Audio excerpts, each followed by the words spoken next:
Olá, sou o professor Fernando Thiago e vamos continuar as aulas da disciplina de Saúde, Segurança e Qualidade de Vida no Trabalho.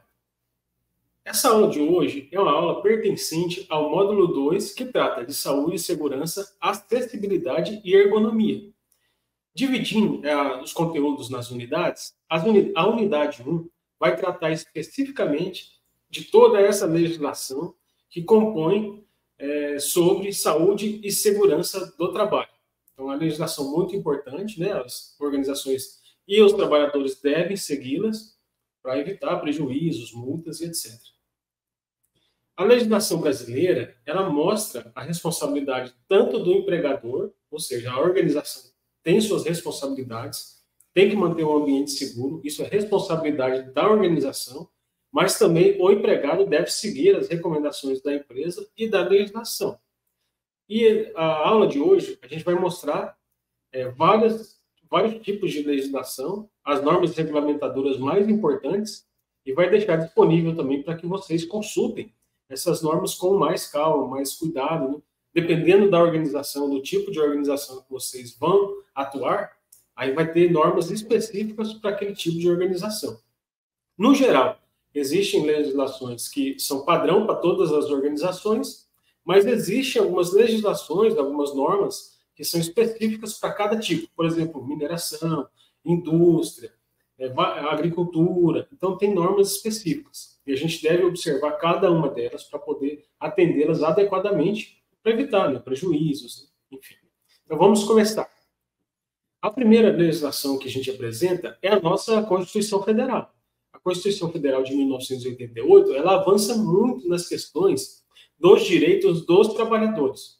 Foi uma legislação, né, a Constituição muito importante, trouxe muitos benefícios aos trabalhadores, dentre eles, né, dentre os vários benefícios, né, sociais, previdenciários, etc.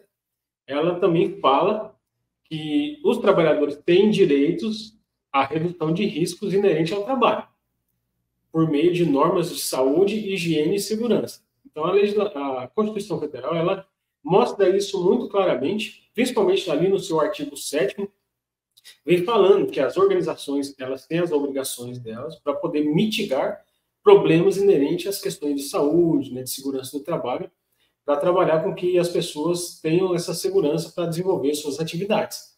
Então, essa é a primeira legislação que a gente vai trazer para mostrar, né, tem legislação muito mais antiga, é claro, por exemplo, se a gente pensa nas consolidações das leis trabalhistas, elas lá da década de 40, mas a Constituição, ela vem bater o martelo, assim, fortalecer muito mais esses direitos dos trabalhadores.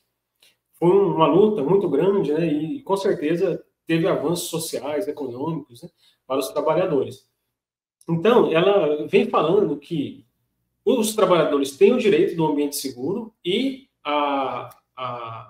a gestão pública, né, a organização, a administração pública, ela deve trazer normas para poder especificar cada caso para manter essa saúde, segurança e a higiene dos trabalhadores. Então, a Constituição Federal é a primeira legislação, o artigo 7º especificamente, traz muito essa questão forte e fala que os legisladores vão ter que regulamentar as atividades, né, o que pode, o que não pode. E isso foi feito, foi feito. A consolidação das leis trabalhistas, CLT, muito famosa, a gente também verifica, né, que ela já é mais antiga, mas ela vem sendo alterada durante o tempo, né, durante todo esse período aí, desde que ela foi implantada, e ela estabelece que os empregadores devem manter também os ambientes seguros em termos de saúde e segurança do trabalho. Tem que prestar também informações aos trabalhadores e os treinamentos adequados. Enquanto a Constituição Federal, ela deixa um pouco mais abrangente, né, falando que as empresas têm que reduzir o risco, a CLT também fala que ela tem que reduzir o risco, mas também tem que prestar as informações em relação, né, saúde e segurança do trabalho para os trabalhadores e também permitir, né, prover os treinamentos adequados. Então, já é mais um avanço aí. Agora, a gente pode observar também uma outra legislação específica também que fala um pouco sobre essas questões de saúde e segurança do trabalho, que é a Lei dos Benefícios da Previdência Social, a Lei 8.203 de 1991. É uma lei já antiga também, que vem sendo atualizada. Por isso que é interessante, quando for consultar as leis, né, tanto a Constituição, a CLT, né, a Lei dos Benefícios da Previdência Social, as normas regulamentadoras, e direto no link da internet, porque ali já vem atualizada a lei, né, o que foi mudado, o que foi alterado, às vezes algum artigo foi revogado, então, buscando diretamente ali na fonte, né, da internet ali, eles trazem a legislação já atualizada. E a Lei dos Benefícios da Previdência Social, ela trata principalmente, né, das questões sociais, das questões ali da população em geral, mas também fala da responsabilidade dos empregadores em adotar as medidas de prevenção de doenças ocupacionais e evitar acidentes. Então, ela realmente também força ali, né, traz ali nos seus artigos, nas suas prescrições, que os empregadores eles têm que adotar as medidas de prevenção. E se não adotar, também vão ser responsabilizados. E também prescreve que os funcionários devem seguir as orientações de segurança. Que caso não sigam as orientações de segurança, os funcionários também respondem pelos seus erros. Então, ela traz, desde da Constituição Federal, passando pela CLT, e também agora a Lei dos Benefícios da Previdência, deixa claro que a responsabilidade da segurança, do ambiente, tudo, é dos empregadores, mas os funcionários também são obrigados a seguir as normas de segurança, cabendo também, caso eles não sigam, responder por isso. Então, mais uma legislação também antiga, né, já tem mais de 30 anos, e é uma legislação importante para poder a gente trabalhar dentro da gestão de pessoas, para evitar, né, problemas com a justiça, problemas trabalhistas. Então, a legislação ela deve ser observada, e ela é importante, porque a legislação acaba obrigando, né, as empresas a adotar essas questões de segurança, e isso evita muito problema. Evita problema para o bem-estar das pessoas, evita problema de custos extras para as organizações, né? Evita também do setor público se sobrecarregar com questões de custos, de cuidados de saúde, né? Provenientes desses acidentes, provenientes de problemas de saúde mental. Então, deixa de sobrecarregar um pouco também a parte da saúde pública. Então, a legislação também se preocupa com isso. Agora, vamos trabalhar especificamente as normas regulamentadoras vigentes. Elas são várias normas, né? A gente não vai conseguir trabalhar numa aula específica todas elas, mas a gente vai trabalhar as mais importantes.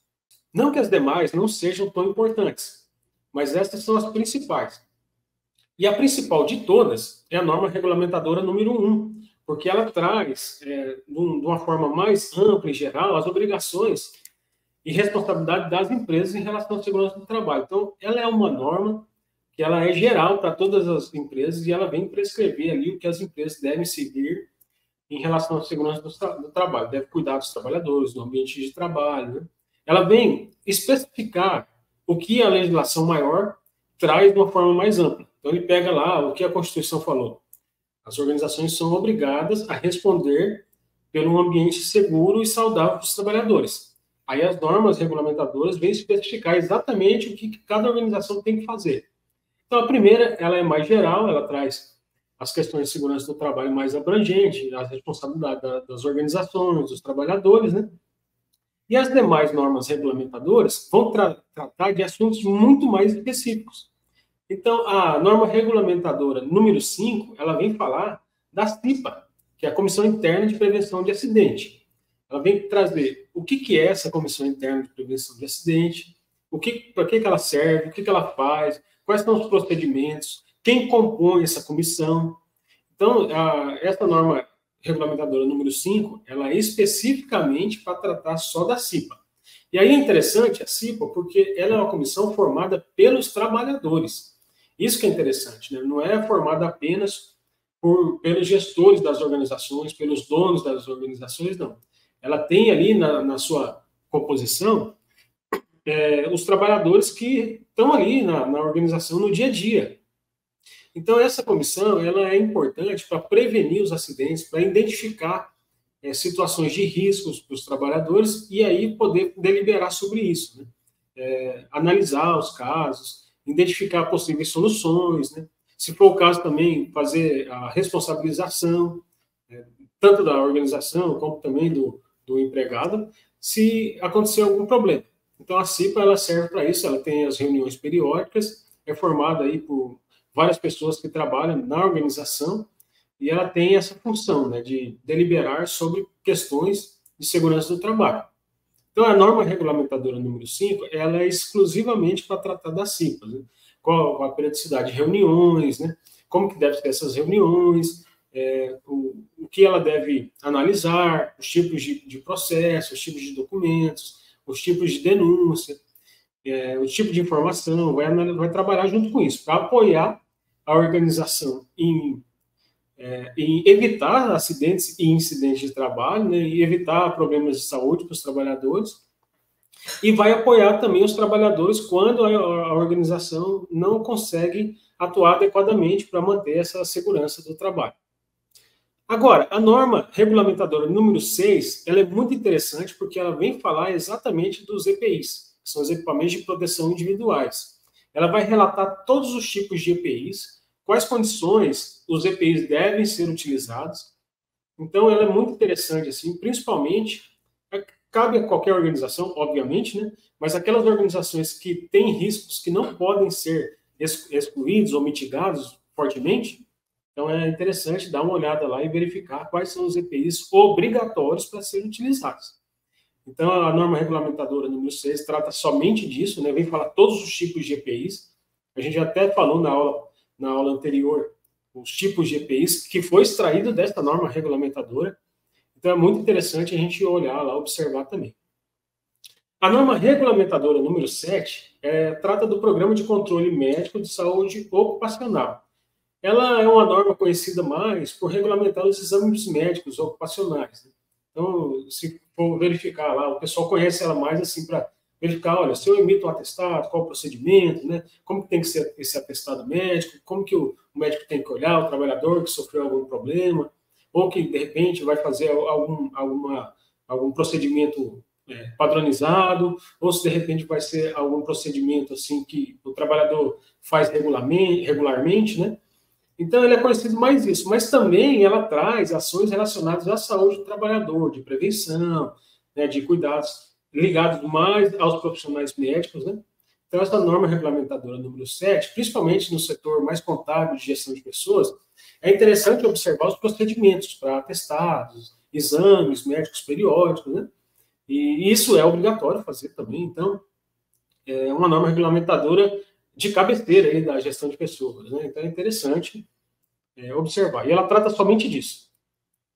Vamos agora falar da norma regulamentadora número 9, que trata do Programa de Prevenção de Riscos Ambientais. É interessante essa norma também, e eu trouxe ela não excluindo por ser uma questão muito específica, porque os riscos ambientais envolvidos na operação do trabalho, ele também é importante, né, e pode causar problemas sérios de saúde, né?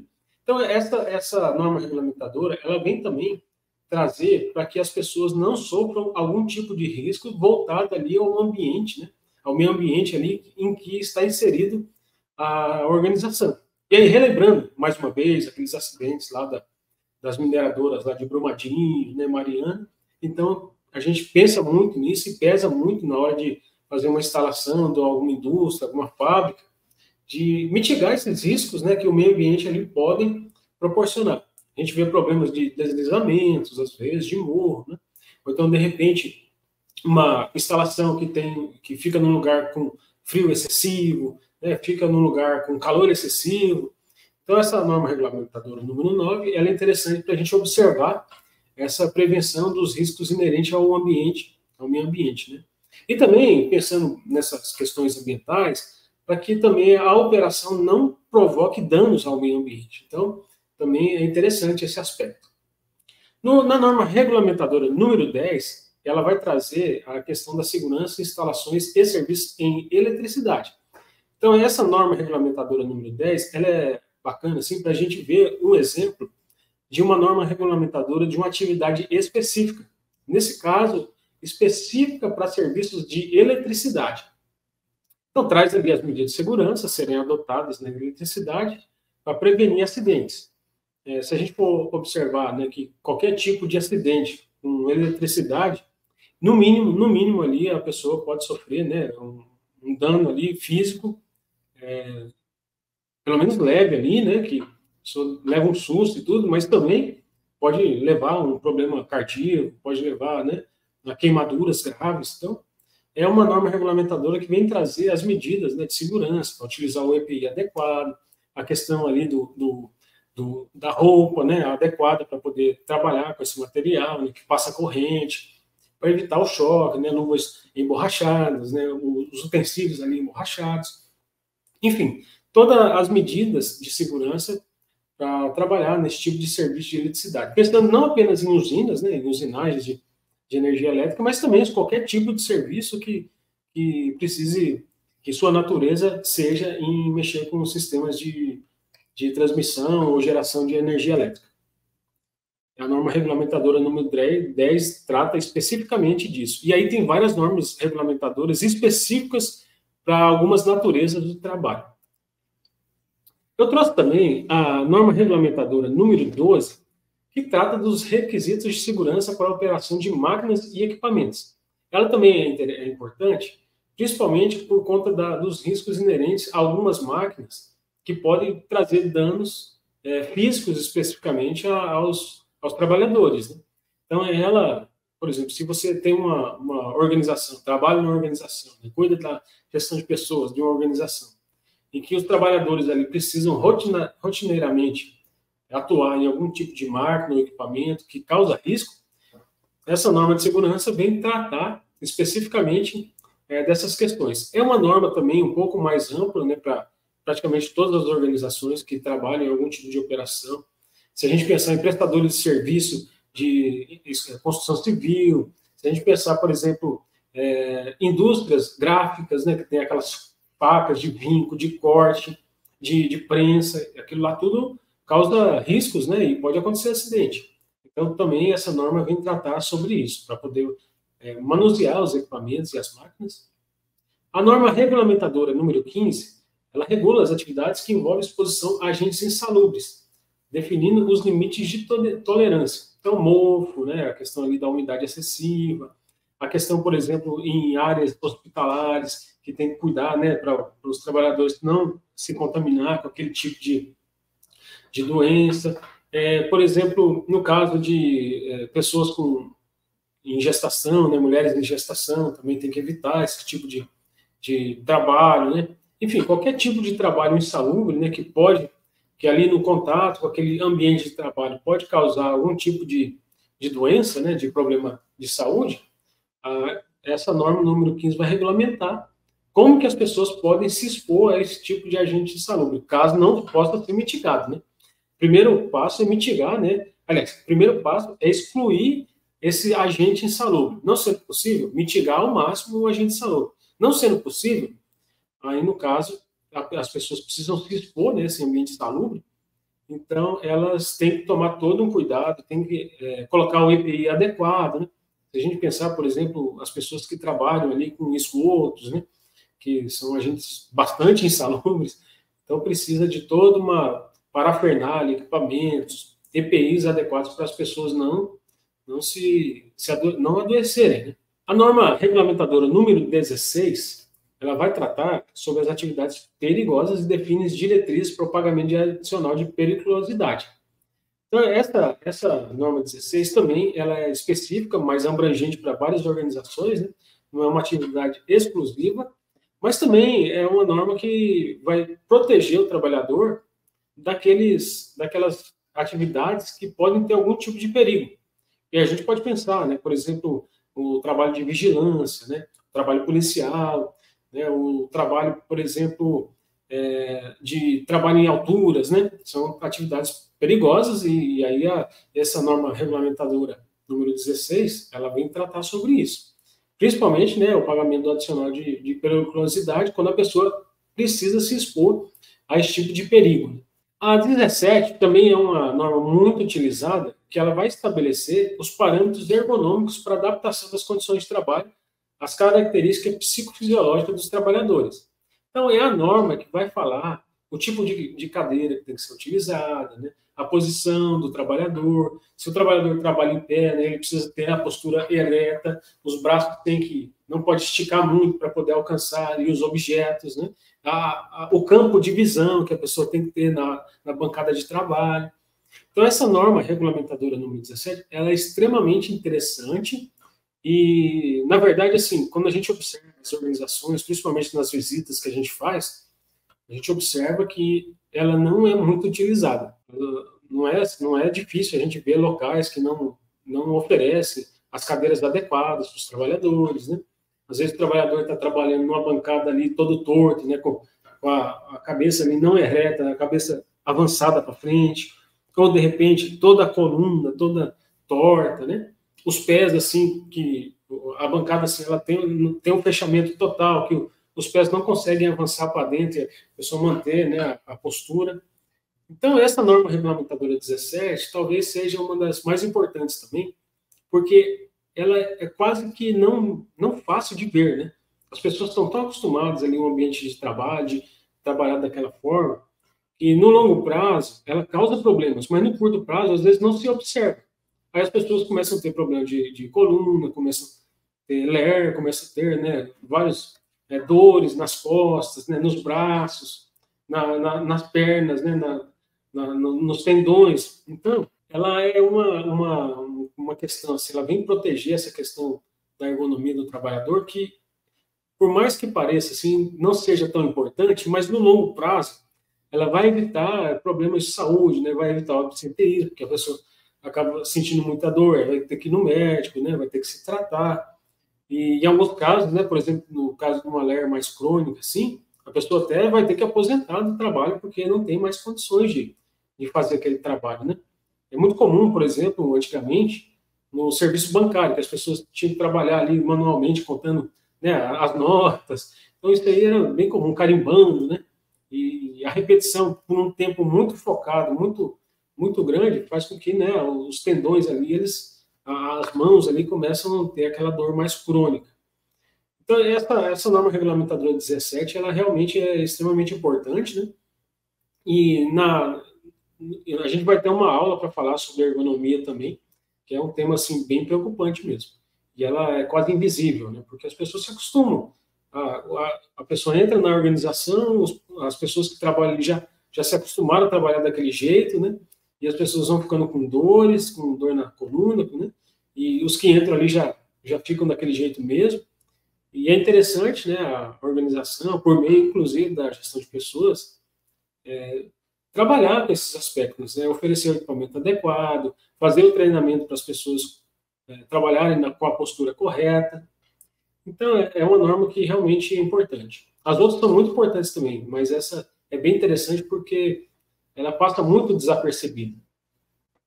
As demais normas regulamentadoras vão tratar de setores ou aspectos específicos, né, como a indústria de construção, a utilização de explosivos, inflamáveis e combustível, o trabalho a céu aberto, né, as minas, vão tratar também das áreas de descanso, vão tratar também dos resíduos industriais, né, o descarte, o manejo, a sinalização também muito importante, né, para poder evitar os acidentes. As organizações precisam sinalizar a saída de emergência, precisam sinalizar área aberta, precisa sinalizar, né, áreas de risco. Tem também norma para o serviço portuário, né, para o trabalho portuário. Tem também norma para o aquaviários e outros setores também específicos. Então, as normas regulamentadoras, elas tratam de uma série de questões para proteger, né, o trabalhador dos riscos inerentes à saúde e segurança do trabalho e as questões de higiene também. Então, concluindo essa questão da legislação brasileira aplicada à saúde, ela obriga os trabalhadores e principalmente os empregados a manter um ambiente seguro. Pensando assim, a responsabilidade principal é do empregador, ou seja, é da organização, mas também, né, os trabalhadores precisam cuidar desses aspectos. As regulamentações também permitiram ganhos econômicos, tanto para o governo, se a gente pensar, né, que após a normatização, a regulamentação, as empresas começam a se obrigarem a tratar dessas questões, vão começar a evitar acidentes, incidentes de trabalho, riscos à saúde, e, consequentemente, o governo ganha com isso, não sobrecarregando tanto o sistema de saúde. E também para as organizações que evitam ali o absenteísmo, a rotatividade, as pessoas não deixam de ir trabalhar, né, trabalham com uma saúde um tanto quanto mais adequadas, né, para poder executar seu serviço. e consequentemente também, né, evitando problemas de saúde, absenteísmo, né, ou acidente de trabalho, ela economiza também em termos de custos, né, porque a pessoa vai trabalhar com a produção, vai produzir melhor e vai evitar também problemas judiciais, como já dito também. Então, trabalhando com essas normas regulamentadoras, o governo acabou incentivando as empresas a ter uma vantagem competitiva, porque acaba tendo um ganho de produção, né? Acaba tendo um ganho ali de desempenho da organização, porque os trabalhadores conseguem trabalhar com mais saúde, né? Então, acaba desempenhando melhor, e desempenhando melhor, as empresas também ganham uma vantagem competitiva em relação aos seus concorrentes, que não adequam às regulamentações. Então, como o governo obriga, então todos são obrigados a adequar. Obrigando a adequar, vai evitar acidentes e vai permitir um melhor desempenho. Então, isso também é interessante, né? A força do governo ali, obrigando as empresas, vai trazer também um melhor desempenho, né? Uma melhor vantagem competitiva. E as empresas brasileiras, tendo uma vantagem competitiva mais forte, ela pode concorrer melhor com empresas estrangeiras. Então, ganha todo mundo, né? O governo ganha mais também, evitando a sobrecarga no sistema de saúde, as empresas ganham também desempenho, consequentemente, vão ganhar também, vão gerar mais recursos para o governo, né, em termos de taxas e impostos, né, porque vão acabar produzindo mais também, e todo mundo ganha, né? E o trabalhador também ganha porque acaba melhorando seu bem-estar, né, o bem-estar, a saúde, né? Enfim. Agora, vamos falar um pouco sobre a legislação baseada, que foi adaptada ali nas questões das normas internacionais. A primeira, a norma que a gente vai trabalhar agora, é a NBR ISO 4.500, desculpa, 45.001 de 2018, que trata do sistema de gestão de segurança e saúde no trabalho. É uma norma internacional, né? Ela, para a empresa conseguir adequar ela precisa de uma certificação. Então, ela adequa todo o seu sistema produtivo, seu sistema de prestação de serviço, para poder trabalhar em cima dos parâmetros dessa norma. Então, com isso, né, a empresa certificada no ISO 45001, ela acaba tendo também alguns benefícios, né, em termos assim de, de comércio exterior, né, ou mesmo dentro do Brasil, né, ela acaba tendo um selo, uma chancela assim muito importante para poder garantir uma melhor imagem para os seus clientes, né, e também para a sociedade, claro. Então, é uma norma internacional, ela acaba incentivando a cooperação entre os empregadores e funcionários na formação do sistema de segurança do trabalho.